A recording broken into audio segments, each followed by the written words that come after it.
بسم اللہ الرحمن الرحیم، السلام علیکم ورحمۃ اللہ وبرکاتہ۔ ایک پارہ 10 پیغام میں آج انشاءاللہ ہم 17ویں پارے کے 10 پیغامات کو سیکھیں گے۔ آئیے چلتے ہیں اپنی پہلی آیت کی طرف۔ اقترب للناس حسابهم وهم في غفلة معرضون۔ پہلا پیغام جو اس پارے سے حاصل ہوتا ہے وہ ہے قیامت سے پہلے اپنا محاسبہ کرنا۔ جی ہاں، اس آیت سے یہ سمجھ آتا ہے کہ مومن کبھی بھی غفلت نہیں کرتا، مومن آخرت کی یاد میں ہوتا ہے اور اپنا محاسبہ کرتا ہے قبل از یہ کہ روز حساب یعنی قیامت تک پہنچ جائے۔ ایک روایت میں امام کاظم علیہ السلام فرماتے ہیں کہ وہ شخص ہم میں سے نہیں جو اپنا محاسبہ ہر روز نہ کرتا ہو۔ اس سے ہمیں یہ سمجھ آتا ہے کہ مومن اپنا محاسبہ ہر روز کرتا ہے۔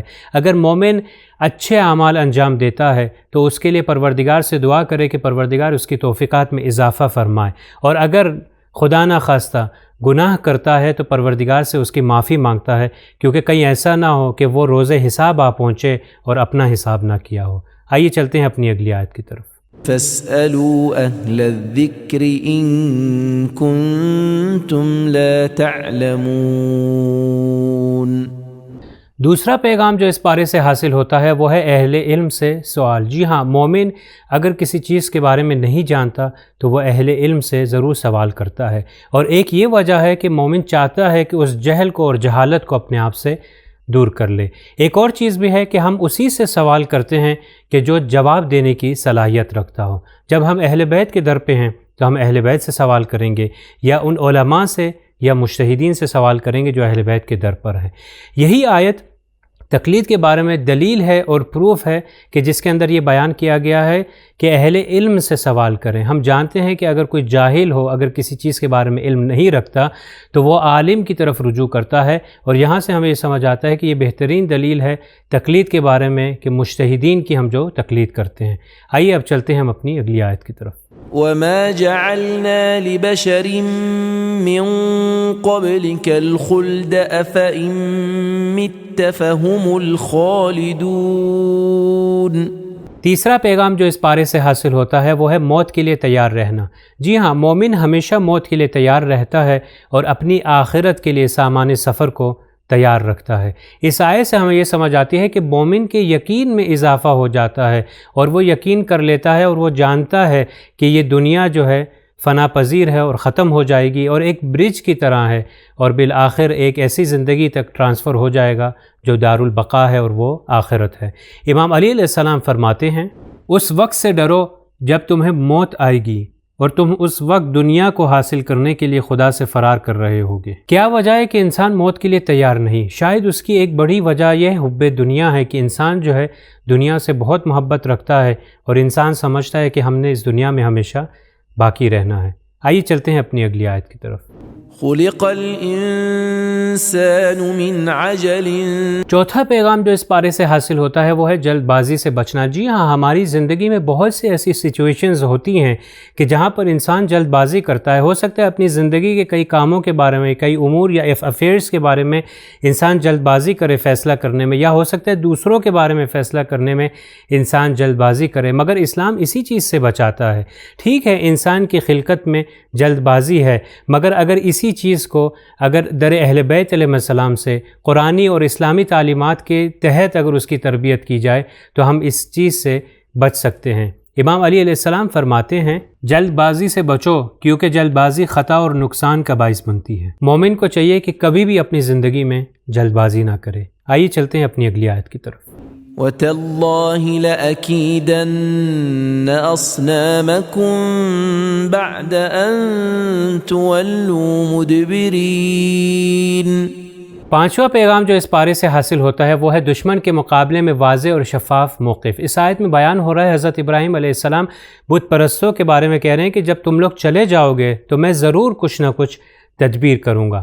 تو یہاں سے ہمیں یہ سمجھ آتا ہے کہ مومن ہمیشہ دشمن کے خلاف اپنا موقف واضح اور صحیح اور شفاف رکھتا ہے۔ آئیے چلتے ہیں اپنی اگلی آیت کی طرف۔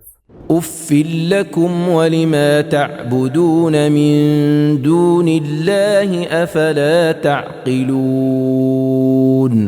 چھٹا پیغام جو اس پارے سے حاصل ہوتا ہے وہ ہے دشمن سے بیزاری کا اعلان۔ یہاں پر اس آیت میں بھی حضرت ابراہیم علیہ السلام خطاب کر رہے ہیں بت پرستوں سے، گویا ایسے کہہ رہے ہیں کہ میں تم سے اور تمہارے اعمال سے بیزار ہوں۔ اسی لیے ایک مومن شخص بھی اپنے دشمن سے بیزاری کا اعلان کرتا ہے، جیسا کہ ہم جانتے ہیں کہ امام خمینی نے بھی اپنے دشمن کے سامنے جو ہے بیزاری کا اعلان کیا اور ڈٹ کر کھڑے رہے۔ آئیے چلتے ہیں اپنی اگلی آیت کی طرف۔ فنادى في الظلمات أن لا إله إلا أنت سبحانك إني كنت من الظالمين۔ ساتواں پیغام جو اس پارے سے حاصل ہوتا ہے وہ ہے غلطی کا اعتراف۔ مومن کبھی غلطی یا خطا نہیں کرتا، اور اگر اس سے کوئی غلطی یا خطا ہو جائے تو اس کا اعتراف کرتا ہے اور کبھی بھی جسٹیفائی نہیں کرتا، اس کی توجیہ پیش نہیں کرتا۔ اس آیت میں حضرت یونس علیہ السلام کے بارے میں ہے کہ جب ان سے ترک اولا ہوا تو حضرت یونس نے پروردگار سے فوراً مغفرت طلب کی اور پروردگار نے انہیں مچھلی کے پیٹ سے نجات دے دی۔ اور یہ مومنین کے لیے بشارت ہے کہ اگر کوئی ہم سے غلطی ہو جائے، خطا ہو جائے تو فوراً پروردگار سے مغفرت طلب کریں تاکہ پروردگار ہماری غلطیوں کو معاف کر دے۔ سب سے پہلی سٹیج یہ ہے کہ سب سے پہلے اپنی غلطی کا اعتراف کریں۔ امام باقر علیہ السلام فرماتے ہیں، خدا کی قسم نجات نہیں پائے گا سوائے اس کے جو اپنے گناہوں کا اعتراف کرے۔ تو یہ مومن کی ایک صفت ہے کہ ہمیشہ اپنی غلطیوں کا، اپنے گناہوں کا اعتراف کرتا ہے، اور ہمیں چاہیے کہ اس ماہ رمضان میں اپنی غلطیوں کا اعتراف کرے، گناہوں کا اعتراف کرے تاکہ پروردگار ہمارے گناہوں کو بخش دے۔ آئیے چلتے ہیں اپنی اگلی آیت کی طرف۔ واجتنبوا قول الزور۔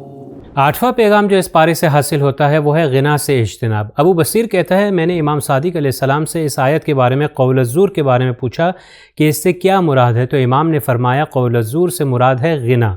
جی ہاں، غنا وہ خاص آواز ہے، اس کو صحیح اس سٹائل سے پڑھنے کو کہتے ہیں غنا، جس کے اندر دو کرائیٹیریاز اگر پائے جائیں، ان میں سے ایک کرائیٹیریا بھی ہو تو وہ حرام ہو جاتا ہے۔ پہلا ہے کہ مطرب ہو یا لہو ہو۔ مطرب سے وہ مراد کہ اگر اس حالت میں آ جائے کہ انسان کا بدن جو ہے خود بخود ہلنے لگ جائے، یا لہو ہو، لہو سے وہ مراد کہ جو بری محافل کے اندر استعمال ہوتا ہو۔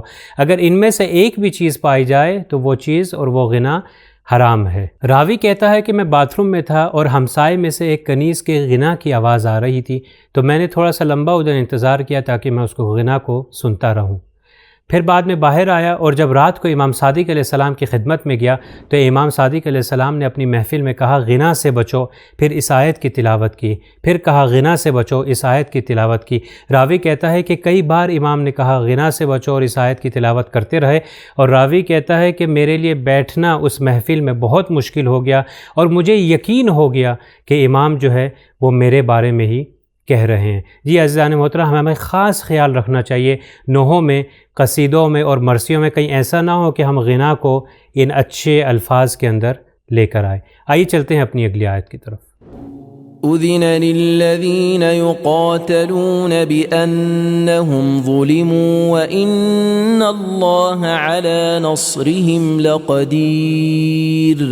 نواں پیغام جو اس پارے سے حاصل ہوتا ہے وہ ہے اپنے حقوق کا دفاع۔ جی مومن ہمیشہ اپنے حق کا دفاع کرتا ہے۔ اگر دشمن مسلمانوں کے سامنے کھڑا ہے تو مسلمانوں کو چاہیے کہ آپس میں یونائٹ ہو کے، متحد ہو کے، اتحاد کر کے دشمن کے خلاف لڑیں اور حق کا دفاع کریں، اور یہی حقوق کا دفاع کرنا ہی اسی کی وجہ سے آج مشاہد مشرفہ اور اہل بیت علیہ السلام کے حرم ہیں جو بچے ہوئے ہیں، ورنہ دشمن چاہتا تھا اہل بیت علیہ السلام کے حرم کو مسمار کر دے۔ اسی لیے ہمیشہ چاہیے کہ اپنے حق کے لیے آواز اٹھائیں۔ آئیے چلتے ہیں اپنی اگلی آیت کی طرف۔ لِكُلِّ أُمَّةٍ جَعَلْنَا مَنسَكًا هُمْ نَاسِكُوهُ فَلَا يُنَازِعُنَّكَ فِي الْأَمْرِ وَادْعُ إِلَى رَبِّكَ إِنَّكَ لَعَلَى هُدًى مُسْتَقِيمٍ۔ آخری اور 10واں پیغام جو اس پارے سے حاصل ہوتا ہے وہ ہے دینی رسومات کا اہتمام۔ اس آیت کے اندر بیان کیا جا رہا ہے کہ ہر امت کے لیے اسپیشل عبادت جو ہے قرار دی گئی ہے، اور پھر پروردگار کہتا ہے کہ کہیں ایسا نہ ہو کہ وہ لوگ جو ہیں آپ سے لڑیں۔ بعض اوقات ایسا دیکھا جاتا ہے کہ دشمنان دین جو ہیں مسلمانوں کے مناسک کے بارے میں، جیسے نماز، حج، زکوٰۃ اور دوسری چیزوں کا مذاق اڑاتے ہیں، تو مومن کبھی بھی اس کے مذاق کرنے سے اپنے اس سے دستبردار نہیں ہوتا، بلکہ ان مناسک کا اہتمام کرتا ہے اور اس کا احترام کرتا ہے، اور جانتا ہے کہ پروردگار نے اس کے اندر کوئی نہ کوئی فائدہ ضرور رکھا ہے۔ یہ تھے آج کے 10 پیغامات۔ انشاءاللہ کل پھر حاضر ہوں گے 10 پیغامات کے ساتھ۔ تب تک کے لیے والسلام علیکم ورحمۃ اللہ وبرکاتہ۔